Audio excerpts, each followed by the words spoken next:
Today I'm working on a 2012 Volkswagen GTI with the 2-liter TSI motor. This one came in with a rough idle, especially when it's cold, you know, and then it kind of clears up like the valves were all coked up. And it had a misfire on cylinder 4 as well. So all of the coils were already replaced. The spark plugs were done recently. The compression tested good. So I said, let's go in there and replace the cylinder 4 fuel injector, as well as clean the intake valves while I'm in there. So when I pull this out, I see that the valves are still pretty nasty, but I can see that all the little dividers are missing. You know, those dividers are put there. It's more of an efficiency thing than anything. It's here, this is what they look like. They go in like this. This being that they've been out for so long, it's actually all coked up, the passages now, so it's hard to even put the new ones in. But they're supposed to go in there like that. And when the intake switches over, and uses this door here to switch this, it can kind of control the airspeed through the intake manifold. For at a cruise, you can get a little bit better efficiency out of it with those doors in there. And that's actually what divides these two areas of the intake port. So I looked at the service history.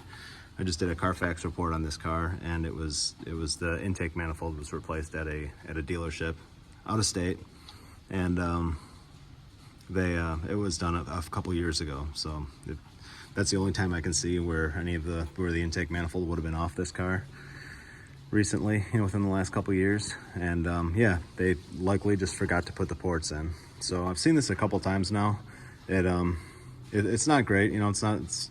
The car still runs, so a lot of times, you know, the mechanic, I'm sure, will put the whole thing back together, and then they'll see those things sitting on their bench and, oh shoot, and then, oh, it still runs fine, it's not important, and then they'll just ignore the whole thing and just let it go.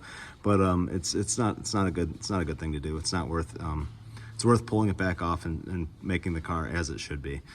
You're losing a little bit of efficiency, and it's just bad practice, you know. Also, the same car, the same mechanic, I'm sure, left the intake brace off.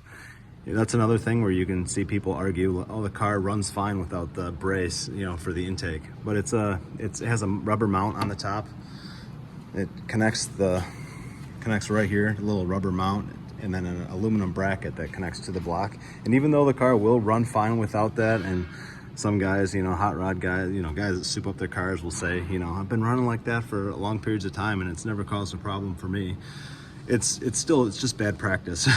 Just try to put the car back, you know, as close to how the factory had it as possible. If you're working on someone else's car and you're doing a repair, this is not a race car. You know, you're not doing weight reduction here. Just try to put it back the way it was.